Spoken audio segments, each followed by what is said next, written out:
નમસ્કાર મિત્રો, અમારી ચેનલમાં તમારું સ્વાગત છે।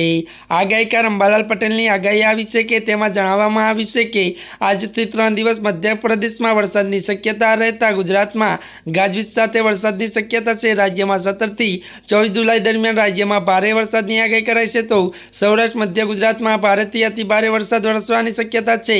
ઉત્તર ગુજરાતના અરવલ્લી સાબરકાંઠામાં અતિ ભારે વરસાદની આગાહી કરવામાં આવી છે, તો તેમજ 17 થી 24 જુલાઈ વચ્ચે દક્ષિણ ગુજરાતના જિલ્લાઓમાં પૂર જેવી સ્થિતિ જોવા મળી શકે છે।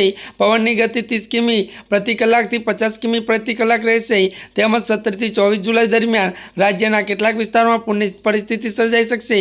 આવા ડાંગ અને વલસાડના પૂરસ્થિતિ સર્જાઈ શકે છે। ત્યારે મિત્રો ગુજરાતના વાતાવરણમાં સતત પલટો આવી રહ્યો છે। થોડીક વાર ધૂપસાવ કર્યા કરે છે, તો લોકો આકાશ જોઈને અંદાજો લગાવે છે કે પણ હવામાન વિભાગની આ ઘાતક આગાહી જાણીને તમારા સાથીના પાટિયા બેસી જશે। થોડાક જ કલાકમાં અમદાવાદ સહિત ગુજરાતના કેટલાક જિલ્લાઓમાં તૂટી પડવાનો છે।